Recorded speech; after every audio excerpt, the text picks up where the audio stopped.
Cash assistance distribution para sa mga solo parent isinagawa sa lungsod ng Tacurong.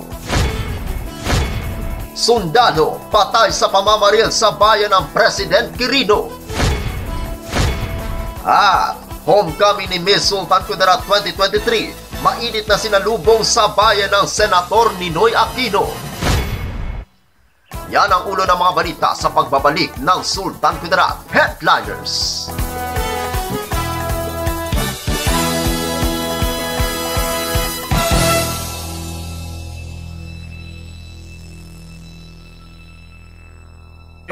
Jingle bells, jingle all the way. It's no fun to get locked up and brought down to the jail. Jingle bells, jingle all the way.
Magandang araw, lalawigan ng Sultan Kudarat.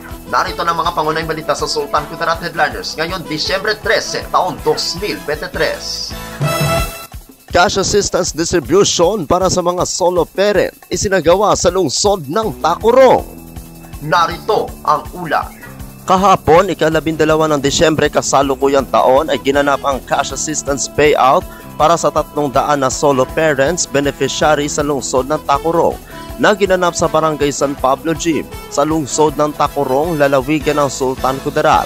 Ang cash assistance payout ay hatid ng Provincial Government of Sultan Kudarat na pinamumunuan ni Governor Dato Pax Ali Sangki Mangudadato, Vice Governor Raden Sakaluran, 1st District Representative Congresswoman Bayrihan M. Sakaluran Abdurajak ng Department of Social Welfare and Development o DSWD. Dumalo din sa payout si City Councilor Honorable Geraldine Collado, congressional staff sa pangunguna ni Mot Dayanalin Makalumba, DSWD staff at PTM Core Group na pinamumunuan ni Ginoong Jose Roy Sargado Jarel.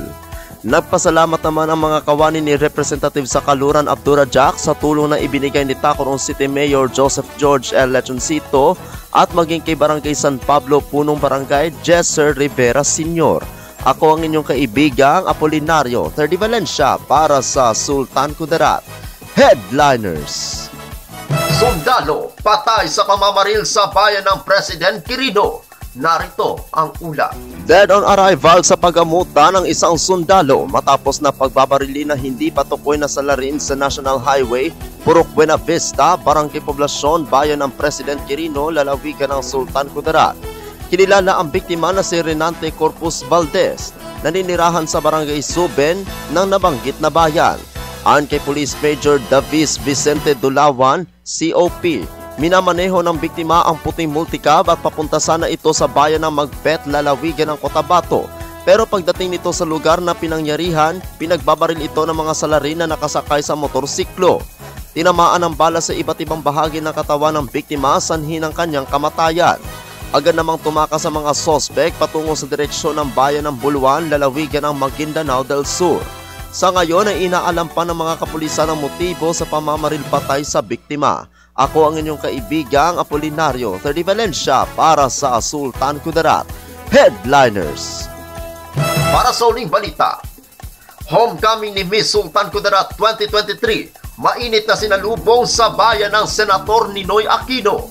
Narito ang ulat. Mainit na tinanggap ng mga taga-Senator Ninoy Aquino si Miss Abigail Love Umere Weneza sa kanyang homecoming noong araw ng Lunes, ika-11 ng Disyembre kasalukuyang taon sa bayan ng Senator Ninoy Aquino. Si Miss Abigail Love Omereweneza ay kakapanalo lamang bilang Miss Sultan Kudarat 2023 sa nagdaang Kalimudan Festival noong Nobyembre kasalukuyang taon.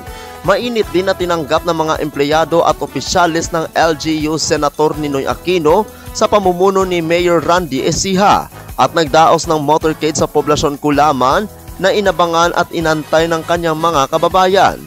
Si Miss Abigail Love Omereweneza ay nagmula sa barangay Maligdeg sa bayan ng Senator Ninoy Aquino. Ako ang inyong kaibigang Apolinario Thirdy Valencia para sa Sultan Kudarat Headliners.